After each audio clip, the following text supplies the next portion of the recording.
Promise Neverland. You know what? Almost gave it a nut from this nut button we have. Not worth it. Alright.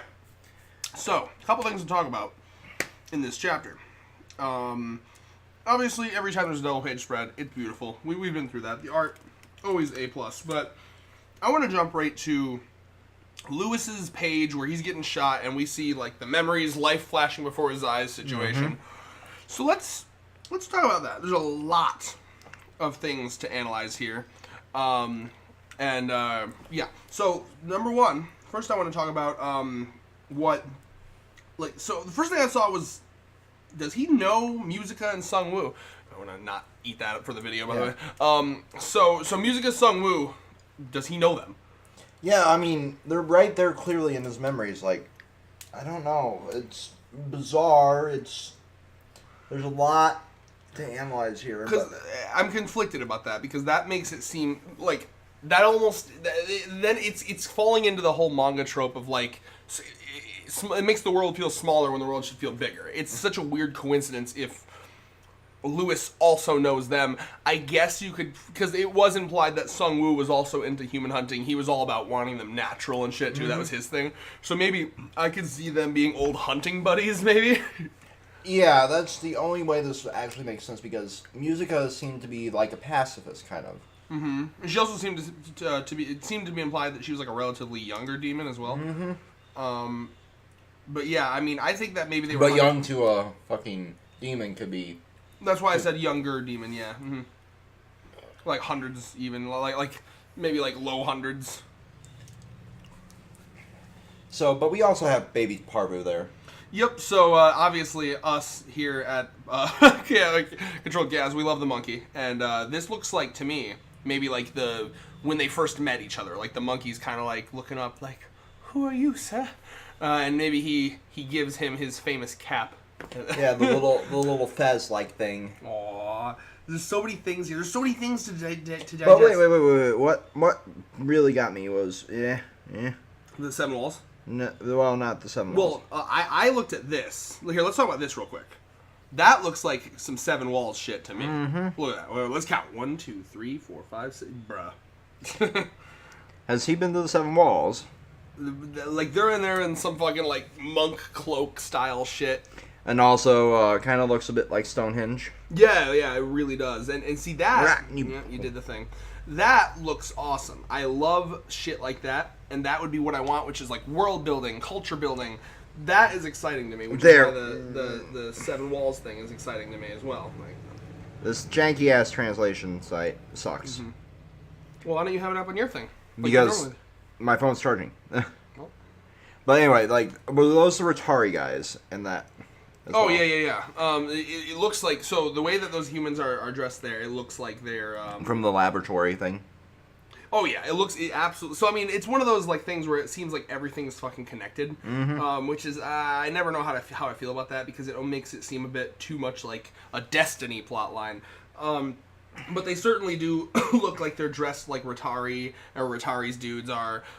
So I mean, he's potentially come into contact with those humans that run shit. There's this thing here that looks like it's like a jar or a capsule. Almost reminded me of the capsule that they put Connie in chapter 1. You have him in his younger days, I assume, still again, or Swole Lewis. Him chilling with Bayon over here. Remember, they were bros, they were buddies. That seems like him with Bayon and the thing. There's a lot of things. Look at him killing like Roman soldiers back in the day, but like, yeah, I'm definitely getting Seven Wall vibes from that one. He's met Rotari's people. We got him meeting his monkey, and knowing Sung-ju and Musica is interesting as well. So oh god, so many things. So. Then we have, let me see here. So Adam completely unfazed. Mm-hmm. So, I mean, he's clearly been built to last, Duralast. Sponsored? I'm hovering over the nut button. It almost is worthy of a nut, but no. Okay. Otherwise, they'll be like, what the fuck are they talking about? So, Emma finally passes out, after that whole, my friends! No, I mean, but that makes sense to me. You kind of like, you can power through a lot of things with adrenaline, and then once it's over. Yeah, the adrenaline part makes sense, but the... Say it, David. It seems like some fairy tale cop-out bullshit. What, her being alive thing? Her being alive well, solely to protect people. I assume that like we'll see. To me, it's going to depend on how this like journey back goes. To get into that, they're having their journey back now. They essentially do like a thing where it's like we don't have enough medicine anymore. We can't heal her here. Everyone. Well, we can't heal her here, so they kind of have another. And it's interesting how the theme of leaving people behind keeps coming back up. Mm-hmm. And I kind of like too that.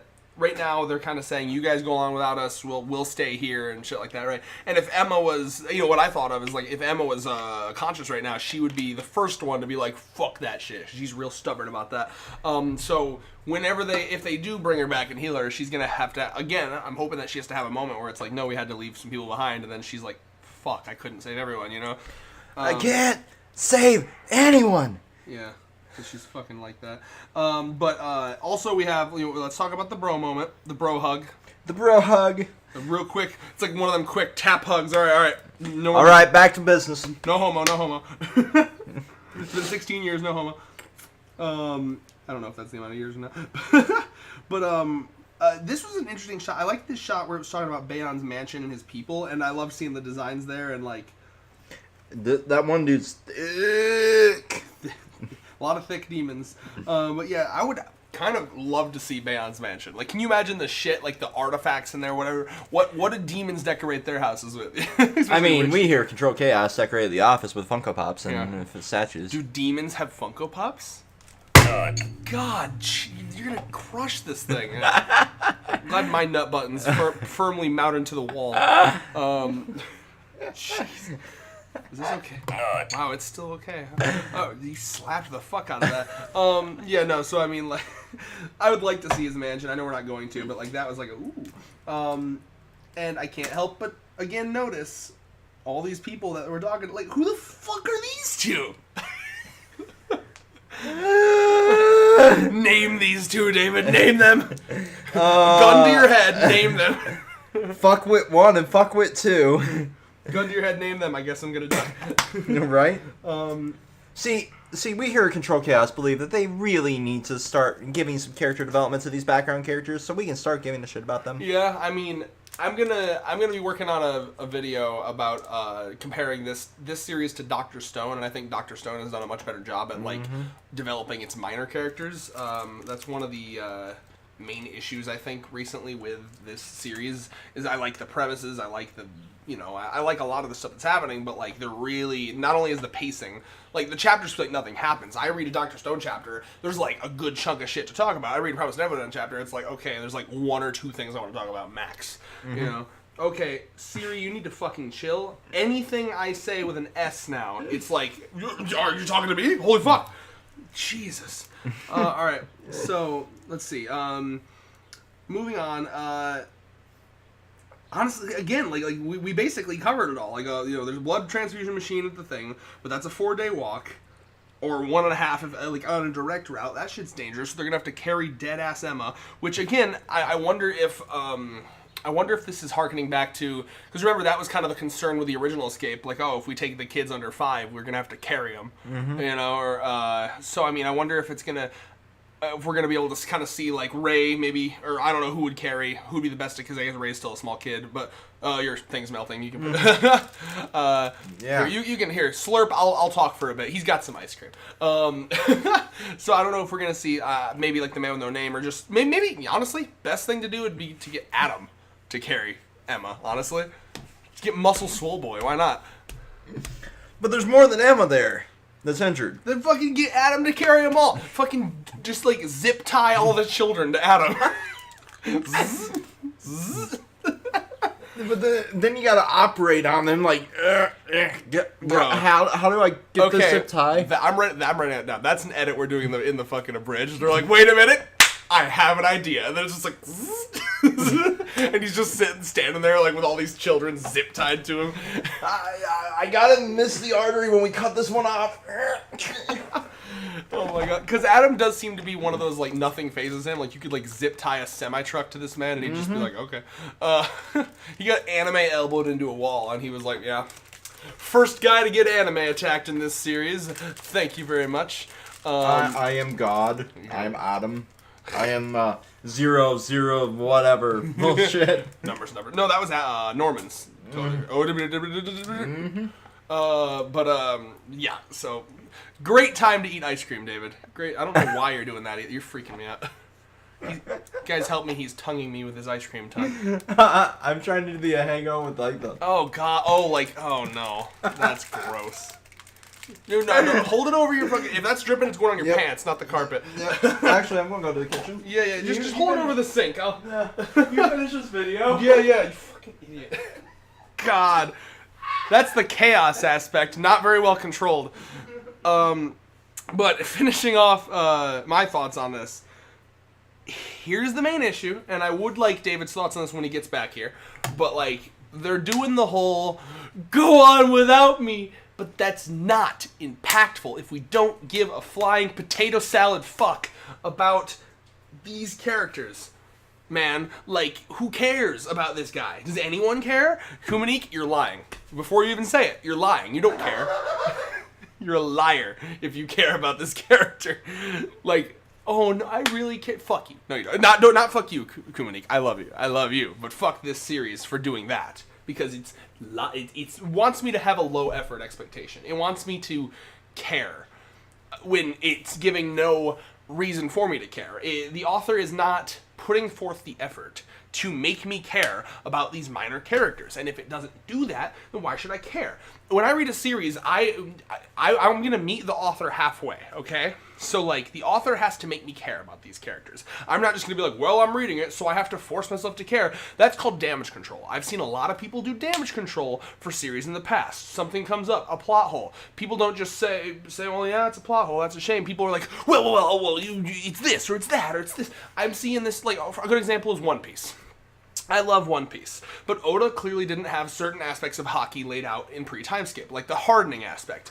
I was listening to a King of Lightning stream recently, and there was a guy on his stream that was so desperately trying to play damage control, where he was like, well, Oda was drawing it from the perspective of Luffy, and he didn't know about hockey yet, so he didn't show it. And they were like, okay, well, that makes no sense, because in post-time skip, the crewmates are seeing it too, and not just Luffy. It's like, so people like to play damage control, okay? But I'm going to ask you, anyone who is sitting here hovering over that dislike button, or probably already disliked it and is on your way out leaving to fucking, I don't know, do some fanboy shit, think about this for 2 seconds for me, okay? Why should you have to force yourself to like a character that's bullshit when there are plenty of series out there that fucking effortlessly make you want to keep reading, make you care about these characters? All you have to do is read.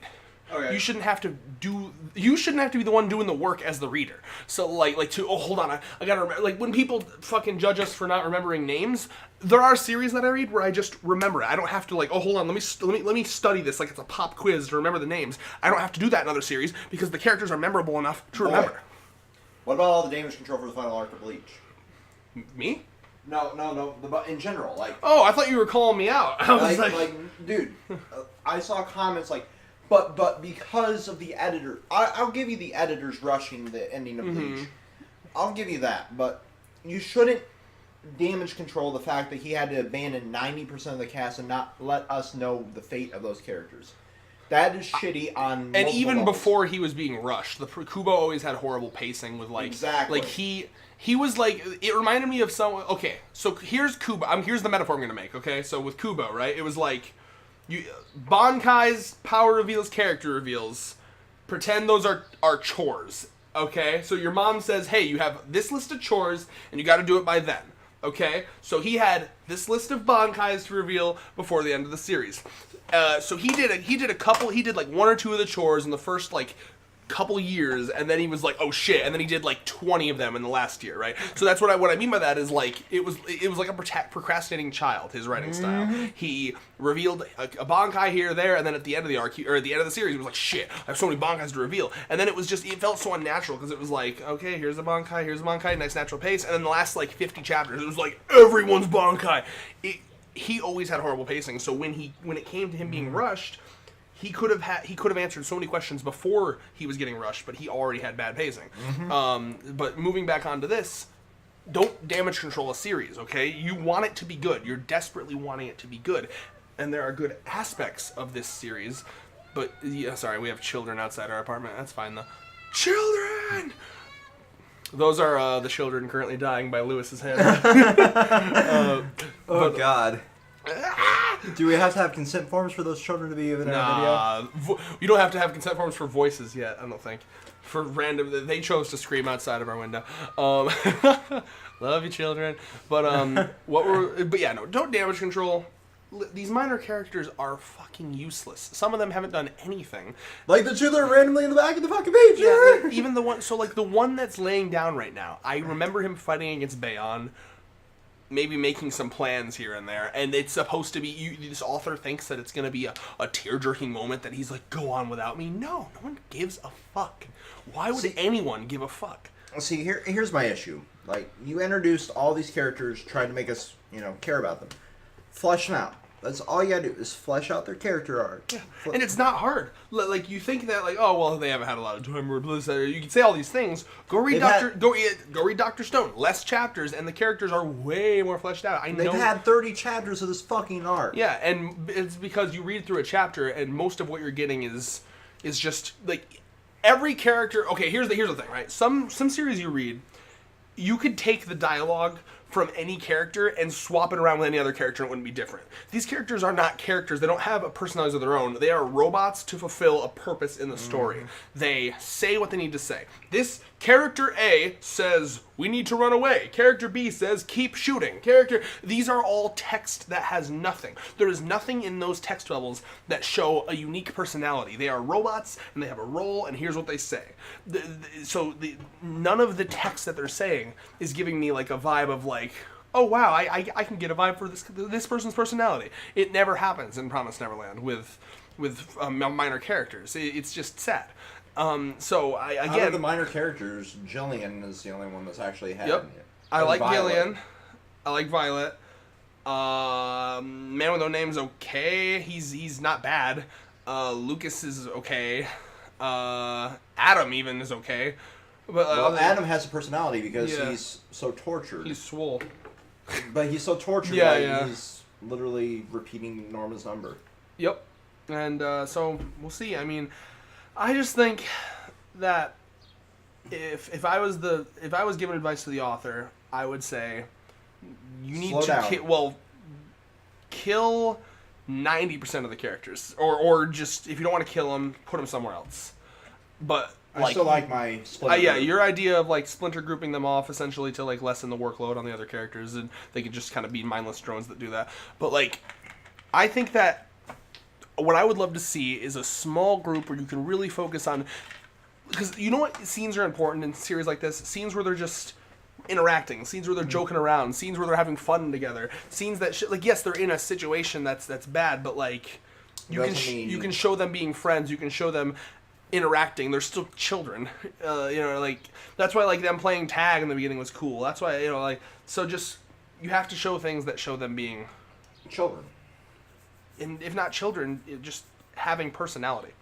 Because even Emma, I love her, but what has she been recently? All she's been is the standard, I'm going to protect everyone protagonist. Like, the last time I really enjoyed Emma was where she would, like, I will blow this whole fucking place up if you don't cut. Like, that was probably the last time I really enjoyed Emma's character. Because that shit I love. Like, that's the side of Emma that really starts to show her unique personality. Because she's essentially, the way I see Emma is that she's so kind of like traumatized from what she found out about her life that she's kind of snapped a little. So like she has this innocence, but she also has a thing where she's just like, essentially she'll fucking rage her way through life if she has to. If you're gonna fuck her over, then out goes Miss Nice Emma and I'll fucking play on your terms. So like, I like that about Emma, and we haven't really seen that in a while, and I was kind of hoping that we would have like maybe a rage moment against Emma. I think this author blew a chance to maybe have Lewis do something fucked up to one of the, like, it doesn't have to be killed, just something fucked up, maybe a conversation of morals, which we had a little bit of, but like some sort of conversation, some sort of something, some sort of anything that really pissed off Emma, and maybe we could have had like a moment where Emma like lost it on him. Would love that. We didn't get it.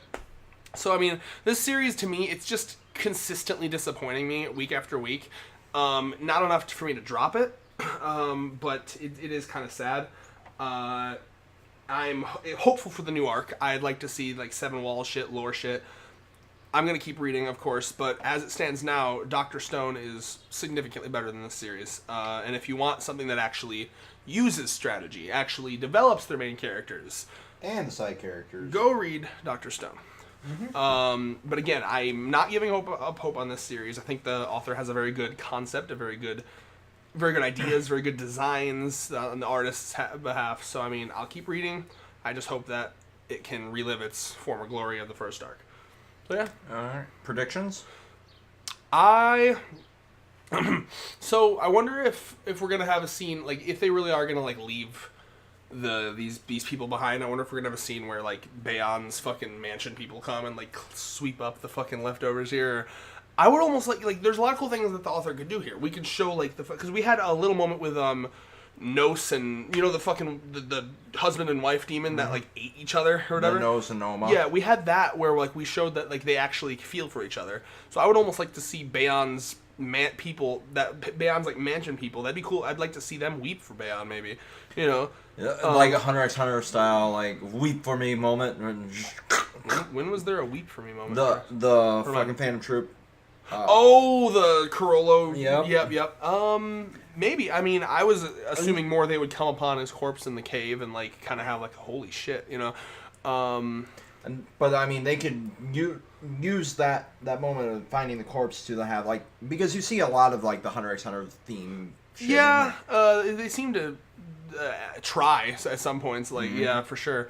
I would like maybe, I don't know, it depends on if the mansion people are going to be a throwaway line just to I think the author might have just needed a reason for them to leave and not just, like, chill, even though everyone's dead.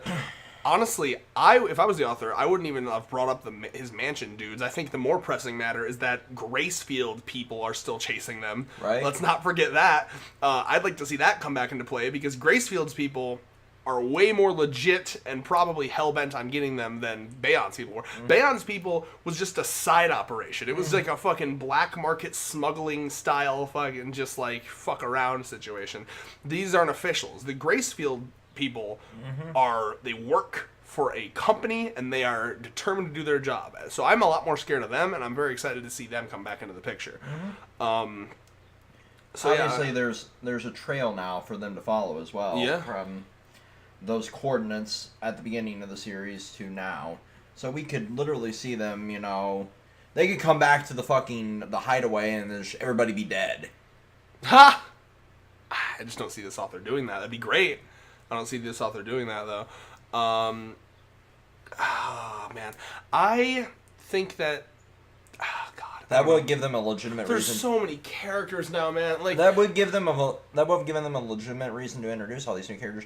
Remember that old cast? Yeah, fuck them. That'd piss me off because then they're replacing an okay cast with a significantly worse cast. And then they'd have to get to know them, and then that would force them to create character development. See, I would rather this new one die because the old one we spent the actual good arc with, and I know some stuff about that. I don't know. We'll see. I'm interested. It's a series that I'm still gonna keep reading, and it's just kind of one of those, like, I have this, like, there was a time where Promised Neverland was the most excited. Like, I looked forward to Promised Neverland so much. There was a moment where that was, like, the highlight of my week. There was a moment where the chapter specifically where Ray burnt himself alive, where I was literally declaring this series as, like, one of my top 3 favorite series of all time. Right. And how the mighty have fallen to me. It's just, the pacing's the minor characters and even the major characters now are kind of the action is all it's really got going for it so far is backstory lore and an interesting premise. And good art. Mm-hmm. Yep. So and they need to fucking reclaim it. Otherwise, I don't know, I haven't looked for criticism, but if people are feeling the same way we are, this could go down a Bleach path where it survives on its first arc legacy and just slowly dies. Yep. And it needs to fucking pick it up. Otherwise, it's just not looking good for Promised Neverland. But I have hope. I do, because I know that this guy apparently has had the plot planned out for a long time in his head. I personally think that the shonen might just be telling him to extend it because of how popular it is, but we'll see. I'll never stop. I will never drop it. I'll see it through to the end at this point because it doesn't take too long to read it. I still am interested in the premise. So yeah, but that's my hope. Alrighty. A peace. Peace.